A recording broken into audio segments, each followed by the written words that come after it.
This is a story about the zoo train.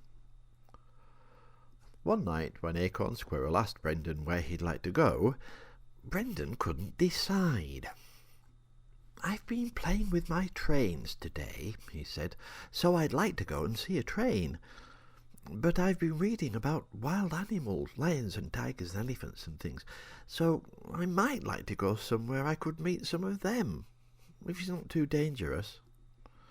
Acorn laughed. "Then I know the perfect book to visit. Climb aboard, I'll take you there." Brendan made himself small enough to ride on Acorn's warm furry back, and they dived together through the covers of a book that Brendan hadn't noticed before. When they landed, Brendan saw why Acorn had laughed. That was a marvellous big train, pulling lots of trucks, and the trucks were filled with animals.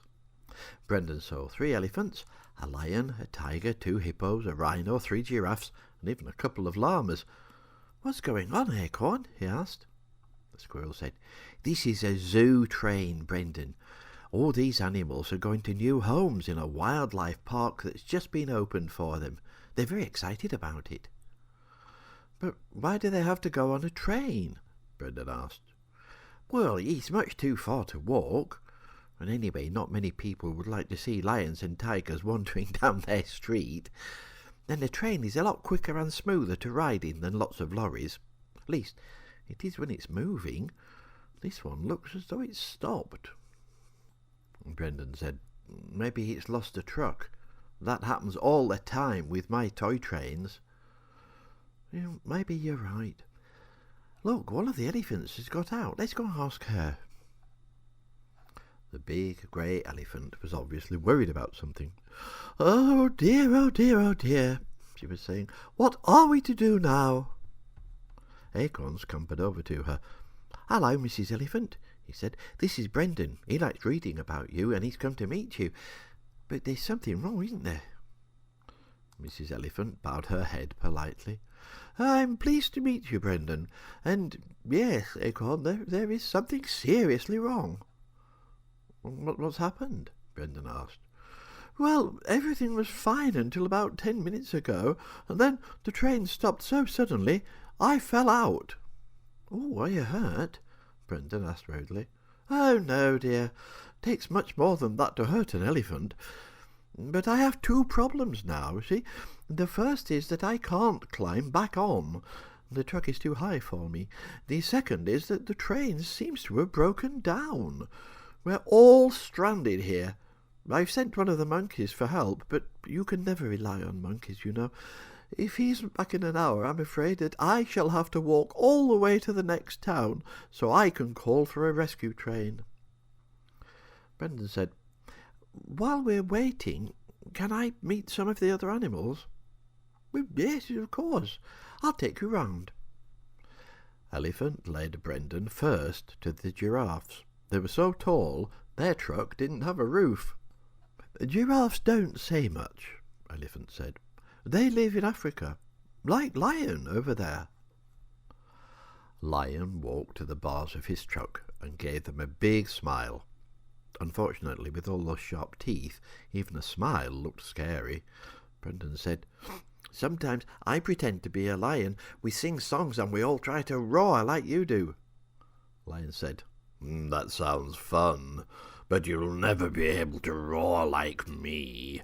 I'm the king of the roarers." And he opened his mouth and roared so loudly all the birds in the nearby trees flew away. Brendan said, "Some people call you king of the jungle." "Well, that just shows how little they know. Lions don't live in jungles. They live out on the grasslands where they can hunt properly. Now, if you want the real king of the jungle, you talk to Tiger next door. He's even bigger than me, but he can't roar as well as I can." Brendan looked over at Tiger, who chuckled in a very deep voice. "Lion is right. I am the biggest cat there is, and I like to live where there are lots of trees, so I suppose I am king of the jungle. Lion can be king of Africa, though, if he wants, because I come from India. I don't need to roar like him, because everything runs away as soon as they see me." Brendan thought that Tiger looked even more splendid than Lion, but he didn't say anything because he could see they were friends and he didn't want to upset either of them. Elephant said, "And those two are the biggest cats, but elephants are the biggest creatures in Africa and India. We don't run away from tigers." Lion and Tiger both laughed, and Lion said, "Okay, you're the biggest, but we're the fiercest." And he roared again, just so that everyone knew. Brendan put his hands over his ears and went to the next truck, where he saw a big, hairy gorilla eating a banana. Elephant said, "Oh, hi, gorilla. This is Brendan. He likes to read about you in books, and now he's come to meet you." Gorilla stuffed the rest of his banana into his mouth and held out a hand for Brendan to shake. "Nice to meet you, Brendan," he said, with his mouth full. Brendan said, "Thank you, Gorilla. You're a lot bigger than I thought." Gorilla puffed out his chest. "I am the biggest of the primates, you know." Brendan agreed.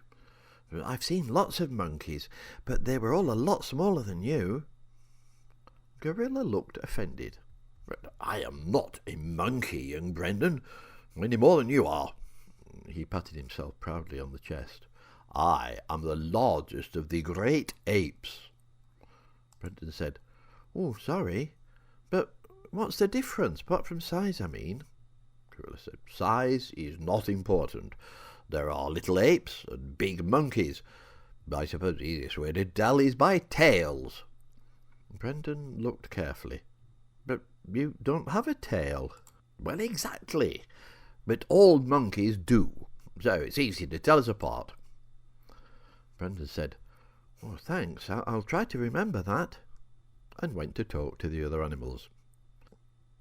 Rhinoceros had a mumbly sort of voice, as though he had a bad cold, but that was probably because he had a big spike on his nose. Hippopotamus looked very sleepy and yawned a lot. Crocodile was far too scary to get near, even in a dream. The camels were more friendly, and the little llama wanted to jump out and give Brendan a ride, but his mummy wouldn't let him. By this time, Elephant was starting to look worried. "Monkey isn't back," she said.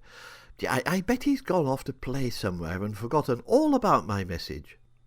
She sighed. "Looks as though I shall have to walk all that way myself. I can't climb back onto the train, anyway." Brendan had an idea. "Mrs. Elephant, I could lift you back on."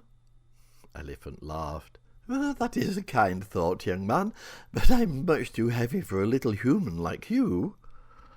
Brendan said, "But I don't need to stay little. I can be as big as I want. You watch." And he began to grow. Soon he was as big as Lion, and then as big as Gorilla, then as big as Elephant, and he carried on growing and growing until he was so big that the whole train looked just like one of his toys. Carefully he picked up Elephant and put her gently back into her truck with the rest of her family. Mrs. Elephant said, "Oh, my goodness, a flying elephant." But then she laughed. "That was fun. But now I'm back here, who's going to go and ask for help?" Brendan said, "Maybe we don't need any. Let me try to move the train by myself." He bent down and took hold of the engine, then began to pull. All the animals cheered as the train began to move, and Brendan took a firmer grip on the engine. "Hold tight, everybody!" he shouted in a voice that was even louder than Lion's roar, and all the animals settled down.